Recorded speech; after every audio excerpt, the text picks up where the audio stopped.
And I now give the floor to the representative of, of, of Afghanistan.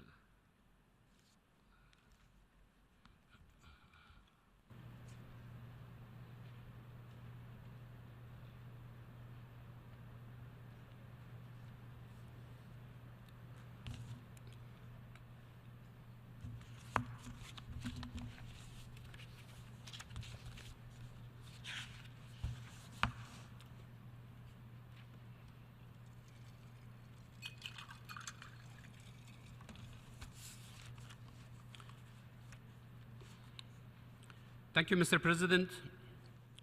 As we come together to adopt this year's General Assembly resolution on the situation in Afghanistan, I would like to thank all member states that participated in the negotiations of the resolution.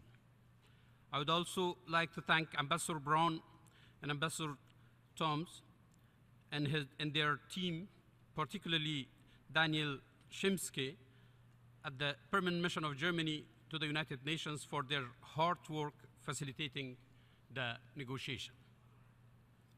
Mr. President, at the end of this year, the government of Afghanistan will take full responsibility for the security of the country. The mandate of the International Security Assistance Force, ISAF, authorized by the Security Council under Chapter 7 of the United Nations Charter, is set to expire on December 31st. And Afghanistan will move towards a more normalized international status as a sovereign nation. We have been striving for this moment for the last decade. It's a major accomplishment, an important step towards achieving a peaceful, sovereign, and prosperous Afghanistan. While the NATO combat role will end, Afghanistan and NATO remain committed to a long-term strategic partnership. NATO will continue to train, advise, and assist Afghan national defense and security forces beyond 2014 through the Resolute Support Mission on the basis of the NATO-Afghanistan Status of Forces Agreement, SOFA, and the United States of America Afghanistan Security and Defense Cooperation Agreement, BSA. We welcome this General Assembly's message to support for the new mission. I also would like to take this opportunity to express my government's profound gratitude to all those international civilian and military men and women who served shoulder by shoulder with their Afghan partners towards a better future for the people of Afghanistan. The Afghan people will always remember and honor their sacrifice and dedication. Mr. President, Afghanistan has emerged from an historic election that marked the first democratic transfer of power from one president to the next, an important milestone in Afghanistan's multifaceted transition. While the challenges that arose in the election period tested our resolve, the wisdom of the country's leadership and the support of its friends and partners allowed us to overcome the difficulties and move towards a unified, peaceful, democratic, and prosperous future. The establishment of a government of national unity has generated an atmosphere of broader political inclusivity and participation. It will enable Afghans from all walks of life to contribute to the economic and social development of the country, the sustainability of the Afghan state and its security forces, and peace and security in Afghanistan and the wider region. The newly elected President of Afghanistan, His Excellency Dr. Mohammad Ashraf Ghani, and the National Unity Government are vigorously pursuing a comprehensive reform program to deliver on their campaign promises and to promote peace, stability, and prosperity across the country. I would like to highlight three key components of this comprehensive reform agenda. One, eliminating corruption. Corruption corrodes state effectiveness, security, public faith in government, and progress towards peace and prosperity. It feeds insurgency, patronage, and illegal interest. Tackling corruption is a paramount is paramount to the government's reform agenda. In his inaugural address, President Ghani stressed his zero-tolerance policy in regards to corruption. And as soon as he assumed the presidency, he ordered the Supreme Court to reopen an inquiry into the Kabul bank fraud case. Since then, the court has sentenced the bank's executives to 15 years in prison, ordered the payment of substantial fines, and froze the assets of those accused of corruption. Other suspects will now be investigated for their involvement in the $900 million embezzlement scandal. This courageous step demonstrates the government's firm commitment to eradicate corruption and end impunity. 2, enhancing democratic accountability, governance, and rule of law. Afghanistan leadership is in the process of establishing a functional merit-based cabinet as a part of a wider commitment to build effective governance at every level. In addition, we will reform electoral institutions, electoral processes, and relevant laws, as well as necessary amendments of the Constitution. The government will also focus on reforming the judiciary in all law enforcement institutions, including by taking concrete actions to expand access to justice and uphold the rights of all Afghan citizens, particularly women and girls. I would like to call attention to the government's recent adoption of the Afghan National Action Plan for Women, Peace and Security, which represents an important step in this regard. 3, promoting economic growth and social development. The National Unity Government is committed to economic reforms that stimulate growth and tackle poverty, inequality, and unemployment. These include strengthening cooperation between the government and the private sector, removing obstacles to investment and trade, promoting sustainable livelihoods, reinvigorating counter-narcotics efforts, and using aid effectively to reinforce development and stability. Continuing implementation of the Tokyo Mutual Accountability Framework remains central to these efforts, and we look forward to the next ministerial meeting on Afghanistan to be held in London next month. I would like to take this opportunity to thank the United Kingdom for hosting this important meeting.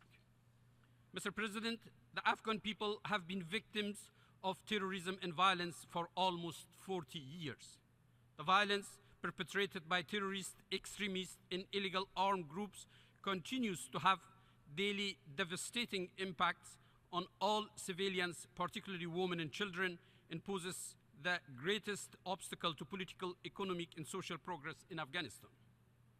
The Afghan National Defense and Security Forces continue to demonstrate professionalism and courage in protecting the Afghan people. Moving forward, the National Unity Government will work tirelessly to continue to strengthen the capacity of the Afghan National Defense and Security Forces to uphold the security of the nation and to preserve the achievements of the last decade.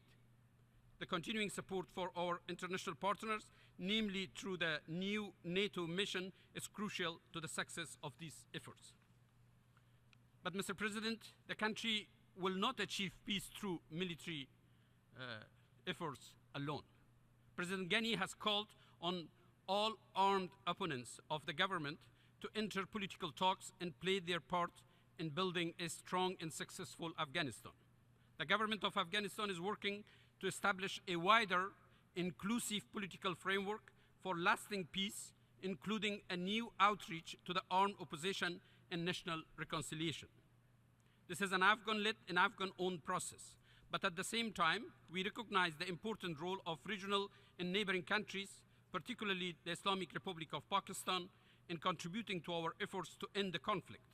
President Ghani initiated serious efforts to further a political settlement during his recent visits to Saudi Arabia, China, and Pakistan, and his meetings and conversations with the leaders of neighboring regional and partner countries.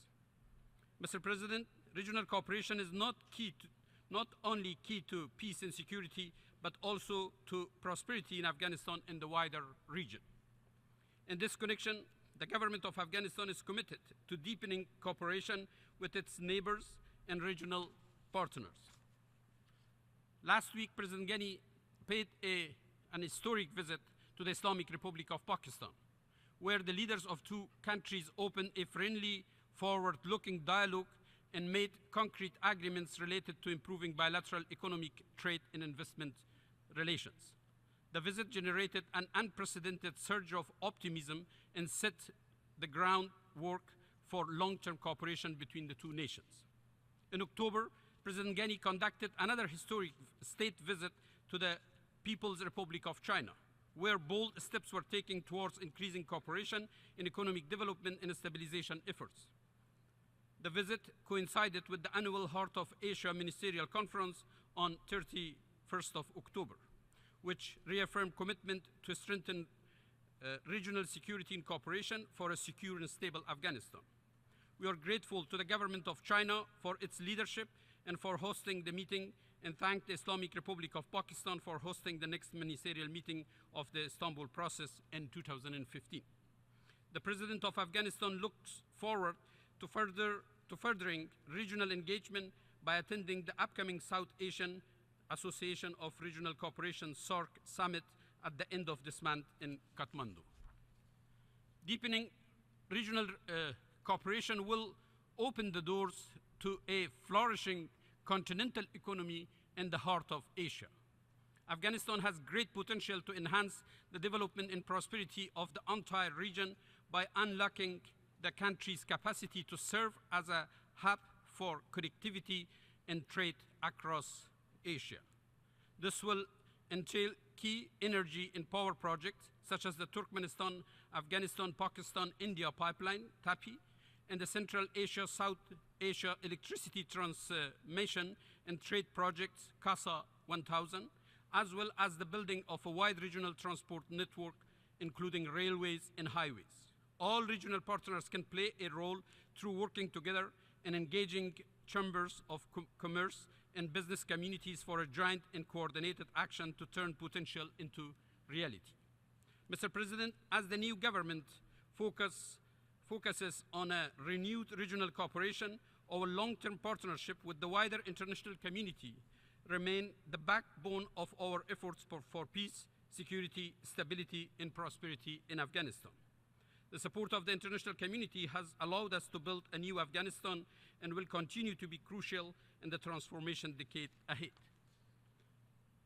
The President's upcoming visit to London and attending the London conference and his upcoming visit to the United States will be an important step in refreshing and furthering our mutual cooperation and partnership with the international community. Mr. President, the past 13 years have been the international community's unprecedented engagement in supporting the government of Afghanistan in its efforts to build peace and stability. While the goals set over a decade ago have not been fully realized, Afghanistan is determined to bring sustainable peace, security, and prosperity to the country with the support of our international partners. The government of Afghanistan's ambitious agenda of reform, the collaboration of all Afghan political forces, and the support of the Afghan people will enable us to put an end to the destructive narrative of toxic extremism and reach the beginning of an era of peace. In doing so, we will change the course of history in the heart of Asia to the great benefit of our people, our neighbors, the wider region, and the international community. I thank you.